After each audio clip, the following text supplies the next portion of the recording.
Hello, and welcome to Transformation Tuesday, where I share a little bit about the transformation journey that I am on, where the old Sandra, peeling her off. Sometimes it's hard to do that, and putting on the new Sandra. Not quite a comfortable fit yet. And I don't know how far that process will happen, how much of it's going to take place before the next part of my life, the next part of my eternity. Anyway, today I want to talk about Saturdays, and how they are a big marker about my transformation. Yes, transformation markers. That's what this is about. It used to be that I decided that Saturday was going to be the day that I just needed to relax. I needed a break from my weekly routine, and relaxing was the best way to do that. And that meant that I would not have an alarm. I would roll over and try to go back to sleep, maybe more than one time. Just take it easy in the morning.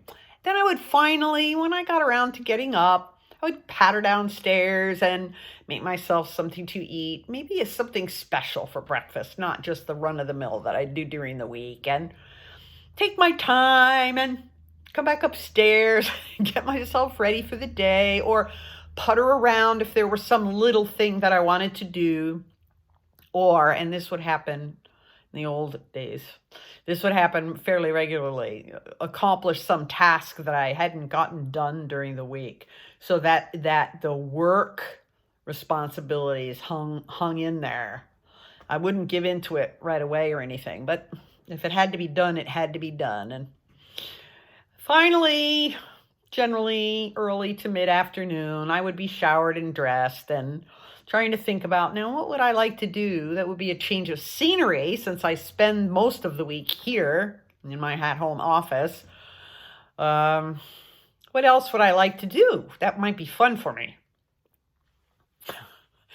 Well, by then, most of the day's gone by. And that's exactly what I would say to myself. I'd look at the clock, because that was one of the processes. I didn't look at the clock because I have to follow the clock all week long, and it becomes like a tyranny. But when I would look at the clock and say, oh no, it's 2:30, I haven't showered yet, and showering and choosing clothes and doing all of that probably take me about an hour. What do I have left to do? And of course, in the winter, it's getting dark early. I would get in the car finally to go do something and be kicking myself around because I hadn't really done anything. I've wasted my whole day. But it was the mindset that was directing the day. That was the issue. It was my mindset. And this is what I've noticed the last month. I'll give myself that much credit. For the last month, it's changed, and changed dramatically. And I'll explain how it's changed, and then I'll explain to you why I believe it's changed. This is how it's changed. Before I'm going to bed Friday night, I think through, okay, yeah, this is tied up. And that's one of my goals, is to tie things up by the end of the day Friday, so that my weekends for sure are clear, even if it means pushing myself. Well, what do I have? Do I have any little, need to pop into the grocery store and get some fruit, or make a quick return over at Lowe's? Or, I don't know, some little thing like that I might find fun, change of scenery, and go out and get them done, cross them off. Well, maybe I could do those, maybe not. Well, I don't really know. Good, this is really good. I have the day. But, oh yeah, I do want to do this. And so, on Saturday mornings now, I wake up and I think about, oh yeah, today's Saturday. And my change of pace from the week is not to completely crash and do nothing and end up feeling like a slug. There are times for that. I'm not saying that we should always be busy. But for me, I needed to let that mindset go, that I have something I really want to do. And there's a place up in Gaffney that's an outlet. And I've been up there the last couple of Saturdays. And it's because I had a shop I wanted to go into. I had things I wanted to buy. I brought them all home, tried them on. Then I went back to return them, the parts I didn't want. And I love the drive. I turn my music up. It's just a little under an hour. So it's not too long, not too much gas. And I actually enjoy it. I like driving anyway. And was marveling last week. I was marveling about it thinking, wow, Sandra, your Saturdays have really changed.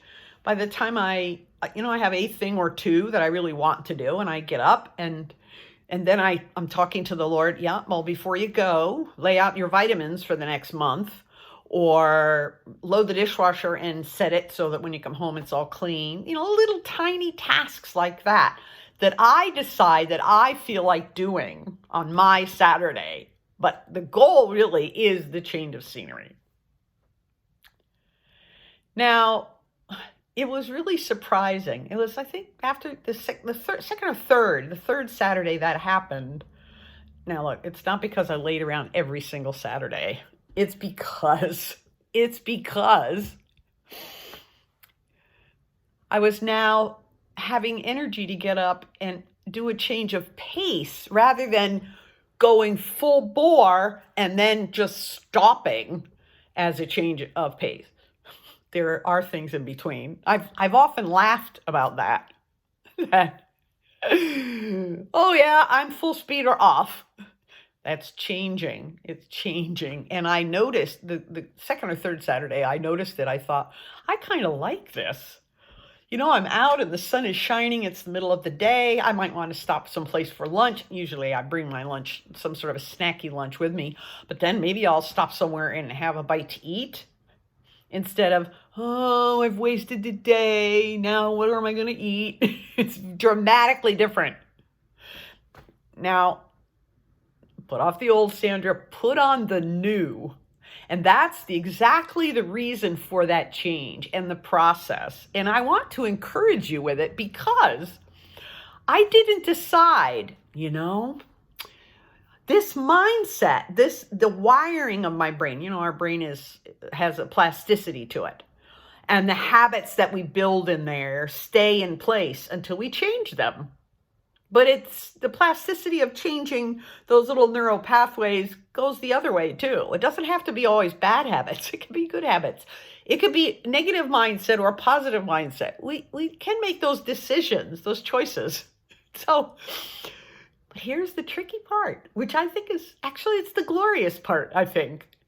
And that is, as I have been working intentionally for these last 4 or 5 years, to move, to change, to shift that kind of thinking from negative to positive, from all of the worries and cares and concerns to concentrating on God and His goodness and His promises and the way He's blessing me and being thankful instead of always looking for help.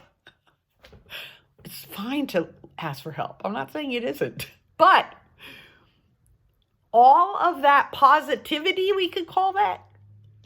I say that it's more about putting down my perspective of life and my will and bringing it intentionally in line with God's, not in a massive way. I mean, imagine if He came and said, Sandra, put off all that old stuff and put on all this new stuff. It would be like my makeover back in 2016. It was 3 months before I could even feel comfortable in my own skin with a new haircut, new kinds of clothes, and new glasses, and that kind of thing. Really, I don't think, well, He might do that for some people. I mean, I would find it really throwing me off balance. Instead, he's making changes. We're making changes together. And then there's an overflow of that. There are transformation markers that I have not specifically aimed for, chased after, and intentionally worked on. And that this is one of them. I'm so happy about Saturdays. Be encouraged. God bless.